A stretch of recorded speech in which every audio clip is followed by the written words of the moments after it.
1 Coríntios capítulo 7.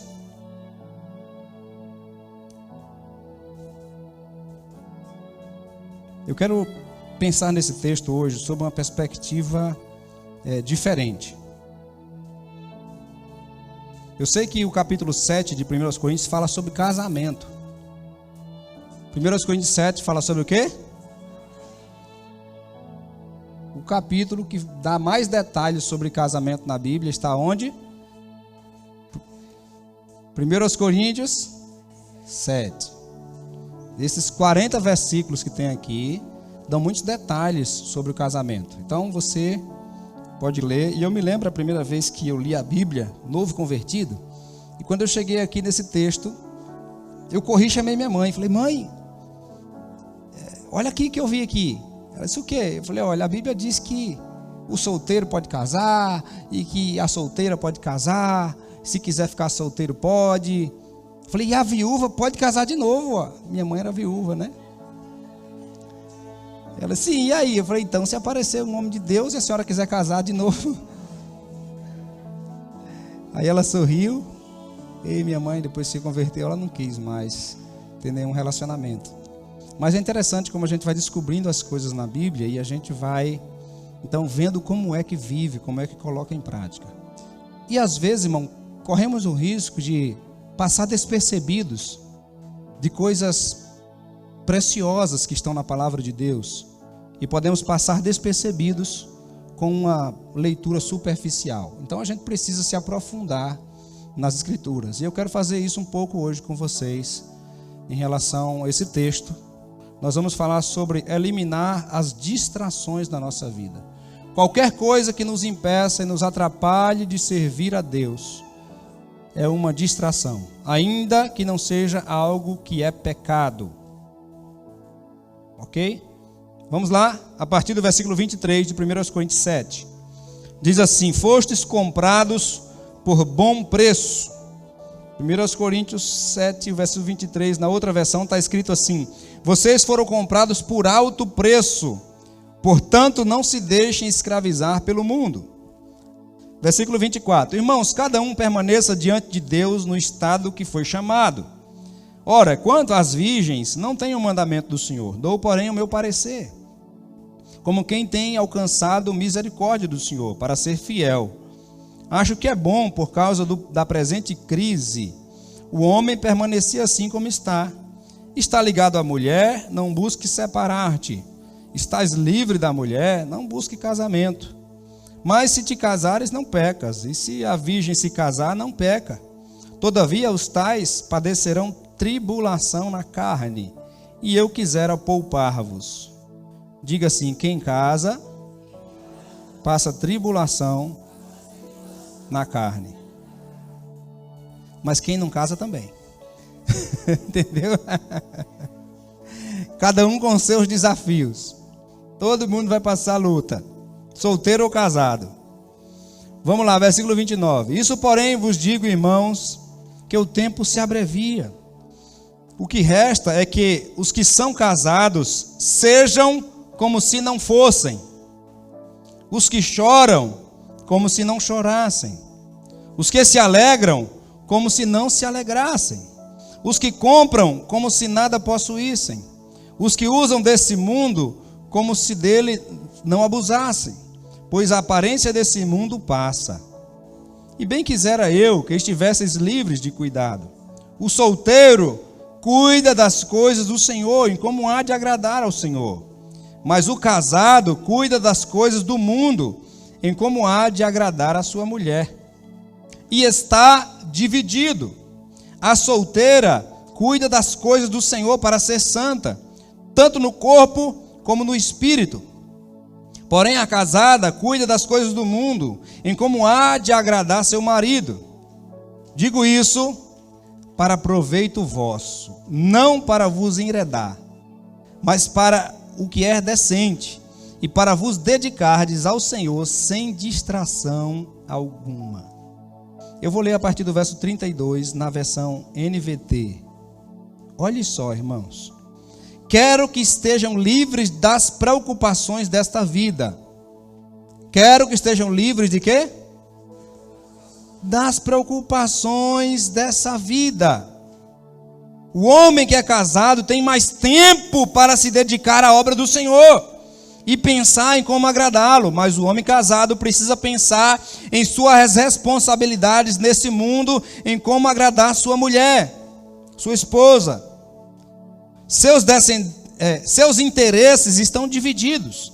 Da mesma forma, a mulher que é casada ou que nunca se casou pode se dedicar ao Senhor, que não é casada, solteira, em ser santa no corpo e no espírito, mas a mulher casada precisa pensar em suas responsabilidades aqui na terra, em como agradar seu marido.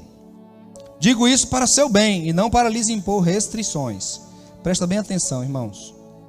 Foi essa parte do versículo que me fez falar sobre o que eu vou falar hoje. Quero que façam aquilo que os ajudará a servir melhor ao Senhor, com o mínimo possível de distrações. Paulo está dizendo: o meu objetivo é que vocês sirvam melhor ao Senhor, com o mínimo de distrações. Cuidado com as distrações. Vamos orar mais uma vez? Pai, te agradecemos por tua palavra. Fala ao nosso coração, Pai, nos abençoe, que o teu Espírito venha ministrar o nosso coração nessa noite, como teu povo, como povo de Deus. Nós precisamos conhecer a tua vontade, Pai. Precisamos viver para honrar o teu nome. Por isso, nos abençoe com a porção da tua palavra para hoje. Pedimos a tua graça, a tua bênção. Oramos em nome de Jesus. Amém? Pode sentar.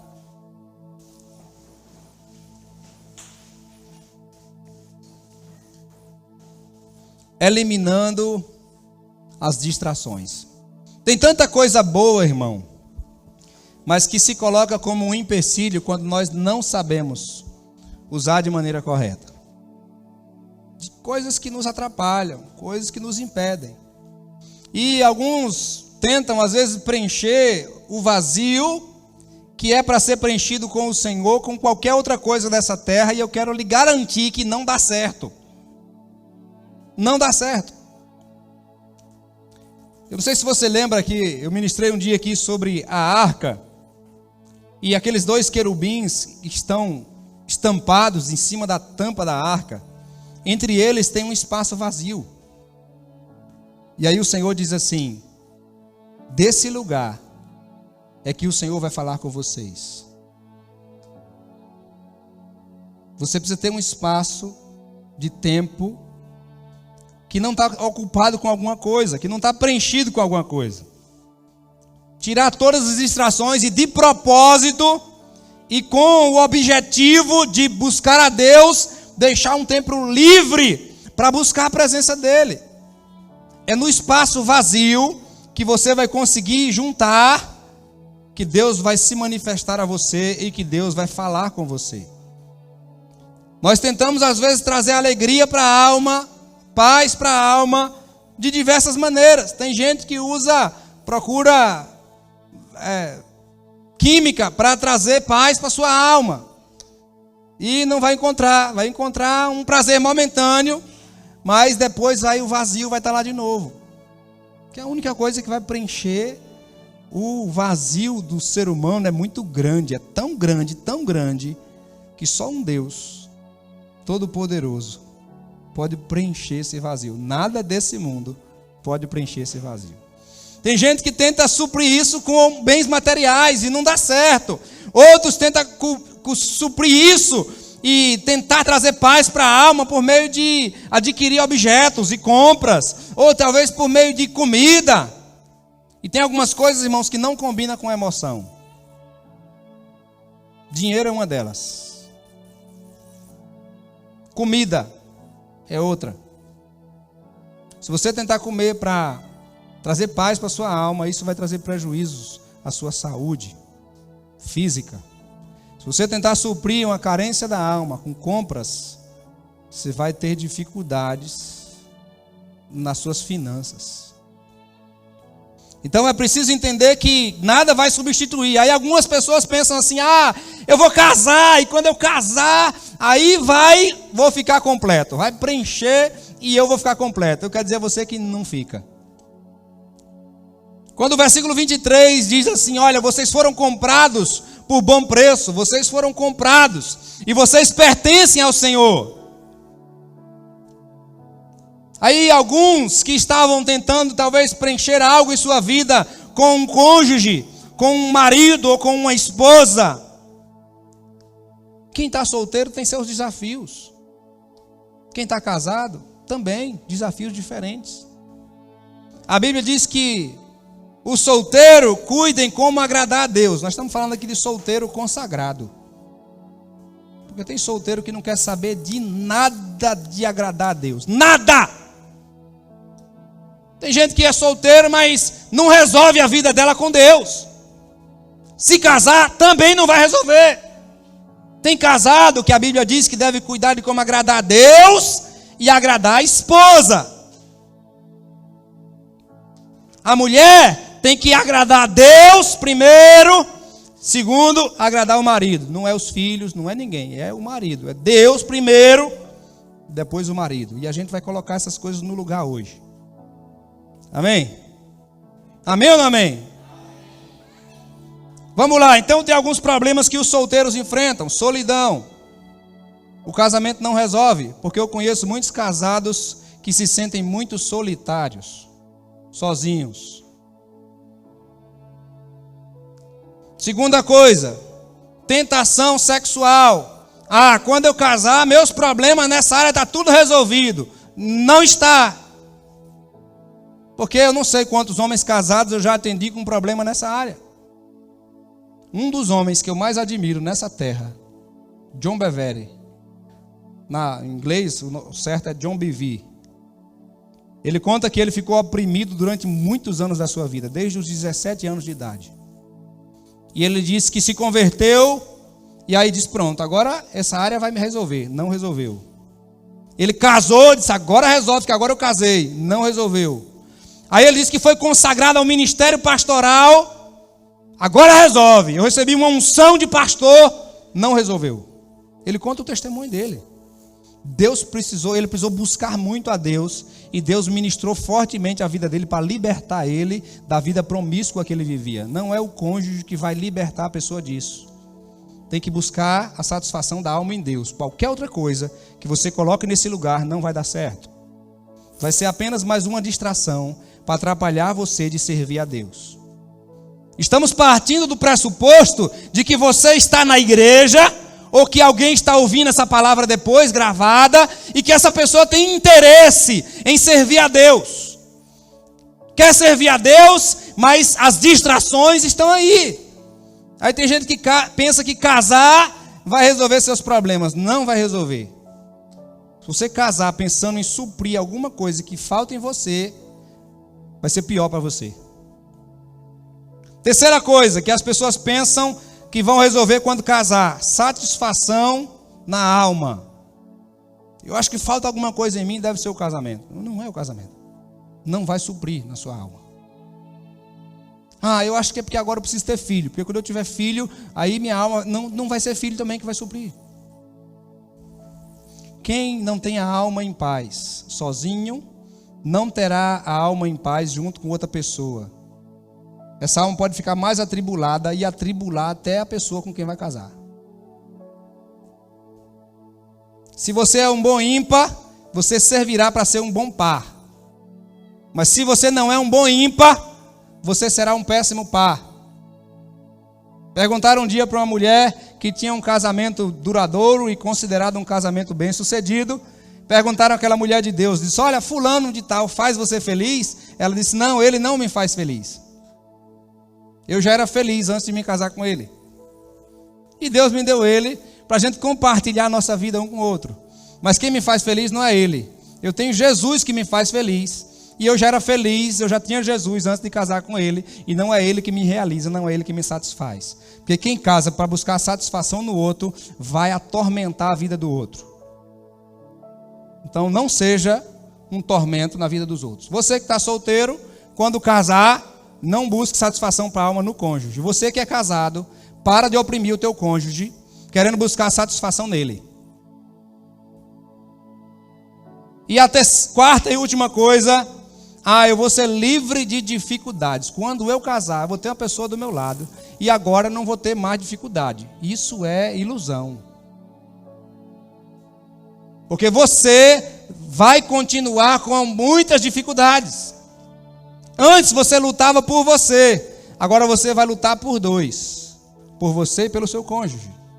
Não vai ser livre de dificuldades. Inclusive, existe muita gente que coloca o cônjuge num lugar muito elevado na sua vida. E por isso não tem um casamento abençoado. Porque exalta demais o cônjuge. Meu cônjuge é minha vida. Inclusive um chama o outro de vida, né? Ô vida, ô minha vida. Não condeno ninguém que chama de vida, não. Mas na interpretação literal da palavra está errado. Minha vida. Então, se tua vida morrer, pode enterrar você junto? Porque se a sua vida morreu, sabe o que você faz? Eu vou lhe dar um conselho. Faz um caixão logo duplo. Um caixão emendado. Porque sua vida morreu, aí enterra tu junto. Alguns idolatram o cônjuge, não pode. Eu quero que você veja de novo comigo o versículo 29.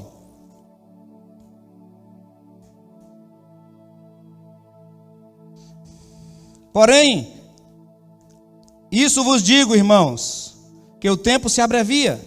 Na outra versão está assim: irmãos, eu quero dizer que o tempo que resta é muito curto. O tempo que resta da gente aqui na terra é muito pouco. Olha só. Portanto, de agora em diante, aqueles que têm esposa devem agir como se não fossem casados. Espera, irmão, calma. Calma aí. Como assim? Aqueles que são casados devem agir nesse quesito que a Bíblia está dizendo, como se não fosse casado. Ou seja, o que é a coisa mais importante da sua vida? Você não pode ser um idólatra evangélico, um idólatra gospel, que coloca seu cônjuge no lugar mais elevado na sua vida.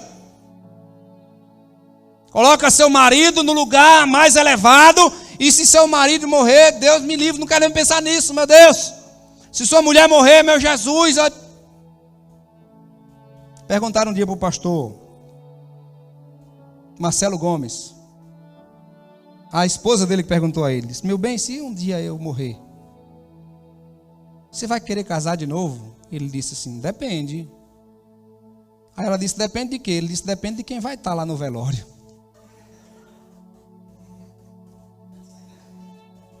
Ela disse: misericórdia. Ele disse: não, mas eu vou estar carente lá, né? Você acabou de morrer.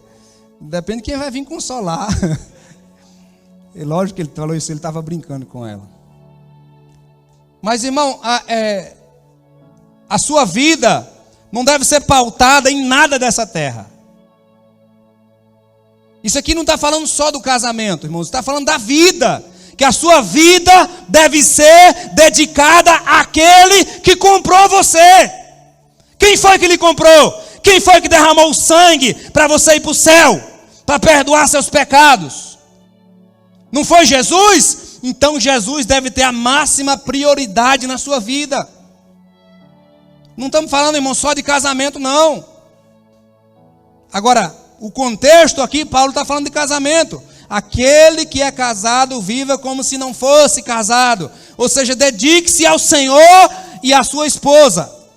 Primeiro, irmãos, existe um estágio de quem não conhece Jesus, não quer compromisso com Jesus, ele vive fazendo o que dá vontade a ele, ele faz o que quiser. E a Bíblia fala sobre esse tipo de gente. Faz o que dá vontade na cabeça. Aí aquele que se converte, ele para de ser escravo do diabo, escravo do pecado. Ele passa a ser escravo do Senhor, escravo da justiça, a Bíblia diz. E agora ele vai servir a Deus como prioridade número 1 na sua vida. Se for solteiro, exclusivamente ao Senhor. E se for casado, servir ao Senhor em número 1, e número 2, servir o seu cônjuge, a sua esposa, e sendo a mulher, o seu marido. Tem gente que inverte. Se inverter isso aí, irmão, não dá certo. A prioridade na minha vida é meu cônjuge. Você não vai servir a Deus que preste. Prioridade na minha vida é meus filhos é a minha vida. Seu filho é a sua vida? Não, seu filho é sua geração. É a sequência da sua vida. Deus fez uma geração santa porque Ele queria uma descendência santa, está lá em Malaquias. Você deve amar seus filhos, cuidar deles e preparar eles para essa vida, para não depender de você depois. Seus filhos vão crescer, vão se tornar homens e mulheres, e depois eles mesmos vão construir a família deles. E depois, quando ele casar, ele ou ela casar, vai sair debaixo das suas asas, e não tente manter o seu filhinho debaixo das suas asas depois de casado, não, senão você vai prejudicar a vida dele. Então a ordem é essa: servir a Deus primeiro e depois ao seu cônjuge. Se você inverter isso, não dá certo. Mas você precisa estar dividido. Número 1, o Senhor. Número 2, seu cônjuge, se você é casado. Versículo 30. Olha comigo o verso 30. Você vai ver que ele não está falando só de casamento. O texto diz assim: os que choram como se não chorasse. Lembra de quando sua mãe falava assim: engole o choro, menino? O apóstolo Paulo está dizendo assim: olha, engole o choro e vá fazer a obra de Deus. Ah, não estou servindo a Deus porque eu estou meio abalado, meio choroso. Para com isso. Para de chororê e vá servir a Deus. Eu não tenho tempo nem para curtir minhas feridas. Não tem não. Um homem chega para Jesus e diz assim: Senhor, eu vou te seguir, mas deixa primeiro eu enterrar meus pais. Jesus disse assim: deixa os mortos sepultar os mortos, porém você venha e me siga. Deixa lá. Aqueles que choram como se não chorasse. Ou seja, ignore, irmãos, coisas que atrapalham você de servir a Deus. Elimine as distrações da sua vida. Olha só, a outra parte do verso 30. Os que se alegram como se não se alegrasse. Os que compram como se nada possuísse. Que nada nessa terra seja o seu número 1. Nada deve atrapalhar você, impedir você de colocar o Senhor como número 1 da sua vida. Como é que eu vou fazer isso? Olha o verso 31. Os que usam deste mundo como se não abusassem, pois a aparência desse mundo passa. Tudo que você fizer aqui, irmão, vai passar. Tudo que você fizer aqui vai passar. Hoje pela manhã nós assistimos o filme aqui, Em Seus Passos, o que faria Jesus. Foi muito bom, irmãos. Eu queria olhar para trás para ver quem estava chorando, mas eu também estava chorando e fiquei com vergonha de olhar para trás. Parece que quando a gente assiste num ambiente assim de oração, parece que a gente é mais quebrantado, né? E um homem que passa na cidade levando a mensagem de Deus, o cara diz assim: parece que você não é bem sucedido, como você está vestido. Aí ele diz assim: já passou pela sua cabeça de que talvez fechar os olhos aqui e acordar na eternidade com Ele seja mais importante do que qualquer coisa dessa terra? Por isso que o texto diz assim, olha o verso 32. Eu bem quisera que vocês estivessem livres de cuidado. Outra versão fala assim no 32. Eu queria que vocês estivessem livres de preocupações dessa vida. O solteiro cuida das coisas do Senhor, de como agradar o Senhor. Irmãos, quando eu era solteiro, eu fazia isso. Meu único objetivo era agradar a Deus e somente, e mais nada. Eu me lembro que um dia minha irmã chegou para reclamar de uma coisa que eu não tinha feito. E aí minha irmã olhou para mim e disse: tu não fez? Eu digo: não fiz. Ela disse assim: tu também só presta para servir a Deus. Eu digo: glória a Deus. Ela caçou uma palavra para dizer assim, aí disse: só presta para servir a Deus. Eu digo: é para isso mesmo que eu estou aqui. Irmão, eu vejo muito solteiro hoje que a vida tem todo o tempo do mundo. Podia vir para a igreja, orar até de madrugada, amanhecer o dia aqui na igreja. Não, se eu ficar aqui na igreja para meditar um pouquinho mais, minha princesa manda uma mensagem dizendo: e aí, tu vem para casa que hora? Eu digo: estou indo. Estava às vezes num momento bom de inspiração para escrever alguma coisa. Eu digo: já vou. Porque a Bíblia diz: o casado está dividido. Ele tem que ter o equilíbrio, servir a Deus e cuidar do seu cônjuge. Mas os solteiros, eu não sei que troço é hoje não, que os solteiros vivem não. Olha o que a Bíblia diz. Os solteiros cuidem de como agradar o Senhor, como servir o Senhor, mas o casado cuida das coisas do mundo, de como agradar a sua mulher. Não, você lembra? Quando Jesus era garoto, que não tinha tanta responsabilidade, compromisso, trabalho talvez, ele era ajudante de seu pai, porque Jesus era o primogênito. Jesus era carpinteiro, porque o primogênito tinha responsabilidade pela família depois do pai. E José morre logo cedo. José era mais velho do que Maria, José já tinha um ofício, e a Bíblia não diz quando José morreu, mas José morreu, e quando Jesus estava na idade adulta, já não tinha mais o pai, José. Mas Jesus era trabalhador, irmão. Jesus trabalhava para sustentar a família. Mas Jesus, com 12 anos de idade, perderam Jesus, sumiu Jesus. Onde Jesus foi? Quando foram procurar Jesus, onde é que ele estava? Na lan house. Não foi? Irmãos, eu me lembro quando eu era adolescente, na minha cidade não tinha lan house, não tinha nada disso. Carlos é da mesma região, devia ser assim lá. Tinha aqueles jogos, que é aqueles jogos de videogame, que era uma cabine zona assim, com um controle aqui e um controle aqui. Jogava do lado ali. Fliperama, tu é da época também, né? Tô ligado. Não tinha fliperama, não tinha nada lá em João Dourado. Eu pegava um táxi, aqueles táxis de lotação, aqueles carros velhos, que era abastecido a bujão, e pagava no táxi e ia para Irecê, que era 23 quilômetros, para poder ir num lugar lá para jogar. E só tinha dinheiro às vezes para jogar 2, 3 fichas. Jogava, terminava o dinheiro, dava vontade de gastar o dinheiro da passagem e voltar de pé. Mas era longe para voltar de pé. Eu dizia, não posso, vou. Levava um dinheiro para lanchar, outro para jogar e outro dinheiro para voltar. Era tudo separadinho. Aí a gente jogava e o dinheiro de lanchar a gente jogava também. Só não dava para jogar o dinheiro de voltar para casa, senão o negócio... Irmão, quer que eu conte um negócio para vocês? Não teve um dia que a gente fez isso, eu e meu primo? Voltamos para João Dourado de pé, 23 quilômetros. Fomos comprar, a gente tinha um bar, né? Meu irmão tinha um bar, e a gente foi comprar umas garrafas de bebida, e a gente aproveitou e foi jogar um pouco.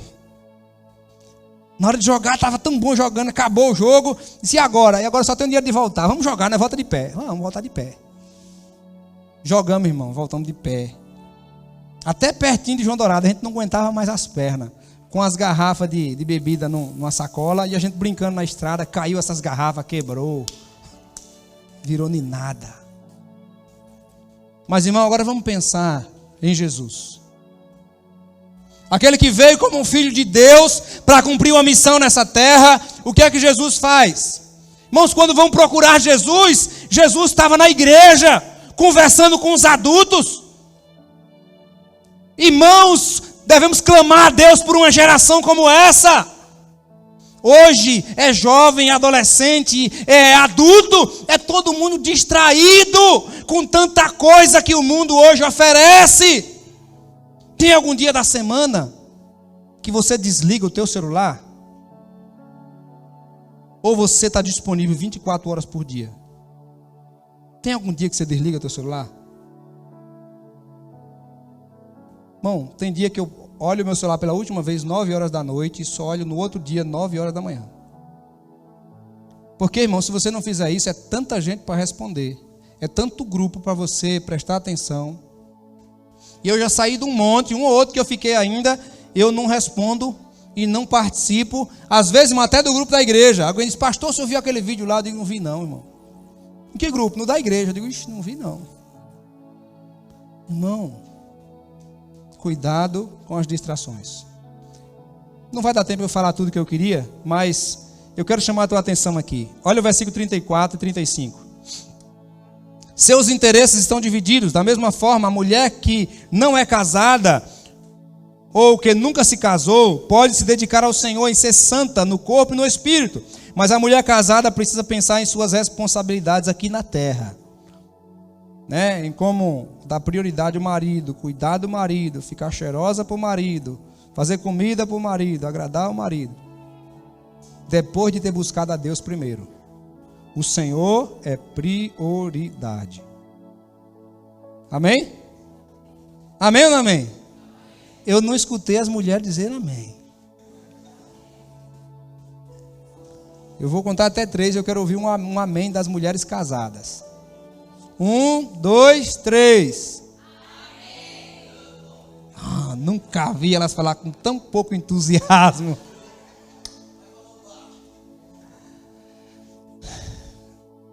Maridos, priorizem o Senhor. Porque se você estiver cheio de Deus, você vai além, depois de amar a Deus, você vai amar a sua esposa. Número 1, o Senhor. Número 2, não vai ser o futebol, não vai ser o seu trabalho, não vai ser o jogo, vai ser sua esposa. Os filhos, depois. Primeiro é o cônjuge. As crianças lá em casa, de vez em quando, falavam assim: o senhor é puxa-saco de mãe. Digo, sou. Não. Depois vão casar tudo. A Rânia já veio e já levou um. Depois vai chegar um abençoadinho aí, bem de Jesus, crente de Jesus, e vai levar a Júlia. Depois vai vir outra menina crente, serva do Senhor, e vai levar João. E quem vai ficar? Eu e ela. Aí eu vou dedicar minha prioridade os meninos, e quando eles forem embora, eu fico chupando o dedo, é? Não, vou ficar com ela. Vou priorizar ela. E a Bíblia diz que deve honrar a Deus primeiro, depois cuidar do seu cônjuge e depois os filhos. Não inverta isso. Não inverta isso. Está do lado de algum casado aí, cutuca aí e diz assim: não inverta isso. Futuca aí, que é para fazer raiva.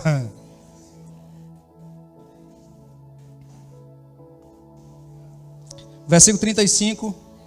E eu quero terminar. Eu acho que a outra parte da mensagem eu vou fazer outra mensagem para outro dia. Eu não sei quanto tempo eu estou falando, sei lá. Já tem quanto tempo, Rodrigo? Tu que é meu secretário, que monitora tudo aí. Deve ter uma meia hora já ou não? Acho que não, né? Muito bem. Então, agora, estar casado, irmão, é coisa boa demais. É maravilhoso estar casado. Porque alguém já disse que o casado dura mais. Os casados morrem velho, dura muito mais. Os casados vivem mais e vivem melhor. O solteiro morre cedo. Quer durar? Então casa. Porque o casado se cuida mais, né? Vamos lá. Versículo 35. Mas, uma pesquisa também diz que dos homens que querem se matar, a maioria são casados.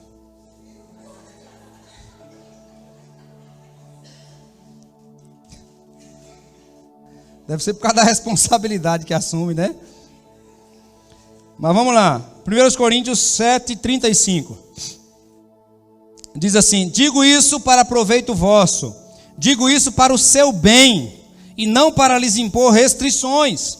Eu quero que façam aquilo que os ajudará a servir melhor ao Senhor, com o mínimo possível de distrações.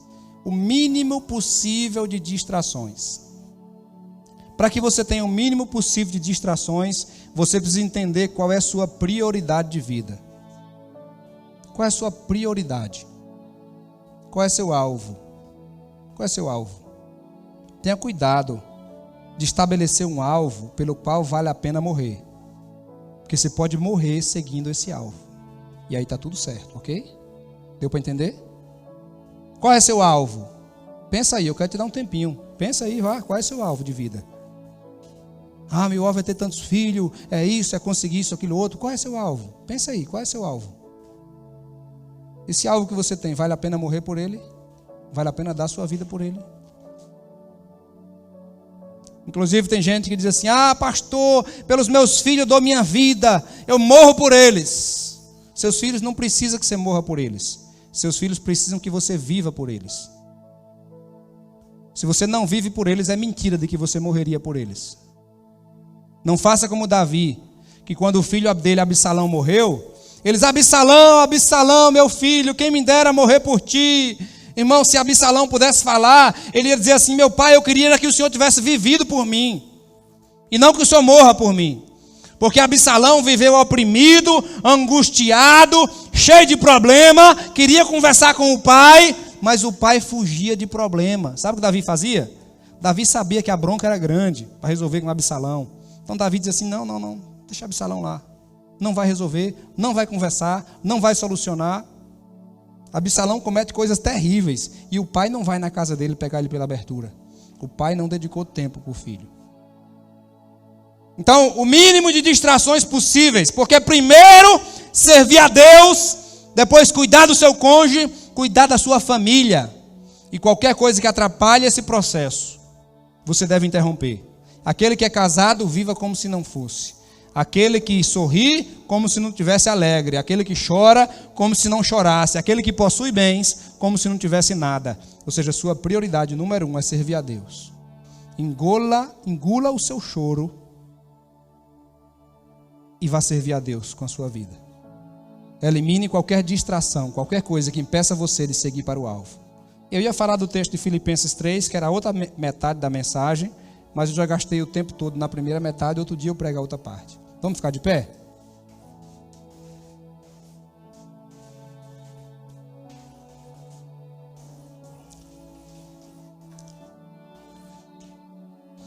Tem gente dizendo, eu vou casar para eu ser feliz. Cláudio Duarte já disse como é que é. Ele disse que Adão estava num jardim muito feliz, alegre da vida, com os animais, vivendo todo feliz da vida. Aí disse que Deus olhou e disse assim, tua felicidade está me incomodando, eu vou arrumar um problema para tu.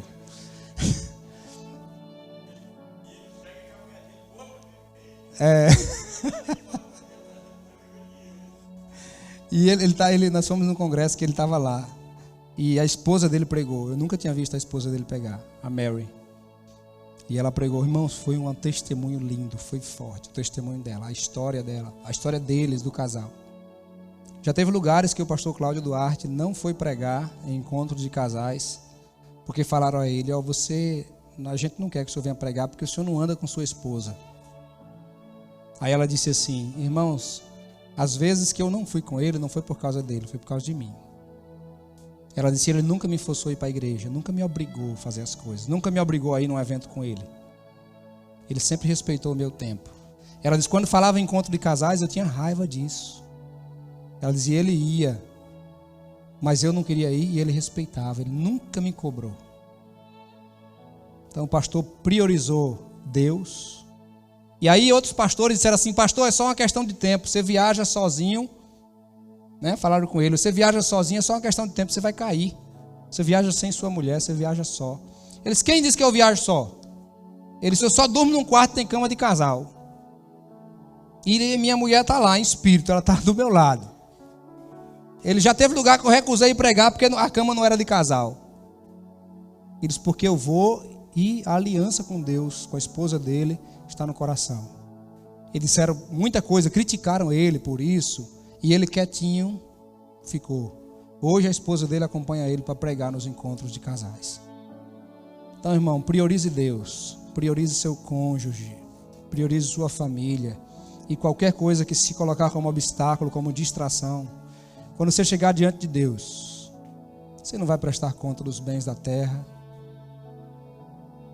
Você não vai prestar conta de outras coisas. Você vai prestar conta, tá, do seu relacionamento com Deus, do seu relacionamento com o seu cônjuge, com a sua família, e as outras coisas virão depois. Vamos orar? Feche seus olhos. Senhor, obrigado por tua palavra. O desejo do teu coração, Senhor, é que nós não tenhamos distrações que nos atrapalhem de servir o Senhor. Por isso nos ajude, Pai, a buscarmos e focarmos no alvo principal. Nos abençoe, Senhor, nos dê clareza de propósito, para que possamos avançar para o alvo, não sozinhos, mas com aqueles que o Senhor nos deu, com o nosso cônjuge, com os nossos filhos, com a nossa família. Pai, no nome de Jesus, nos abençoe, que a tua palavra nos ajude a colocarmos as coisas sempre no lugar certo. A prioridade do nosso relacionamento de servir o Senhor com a nossa vida, de dedicarmos todo o nosso tempo em servir o Senhor, em agradar o nosso cônjuge. Pai, em nome de Jesus, aqueles que são solteiros, Senhor, ajude-os a ter sabedoria para aproveitar o tempo em servir o Senhor. Pai, em nome de Jesus, que a Tua palavra nos ajude a termos direcionamento para nos livrarmos de toda distração. Pedimos a Tua bênção, Pai. Nós oramos e Te agradecemos em nome de Jesus.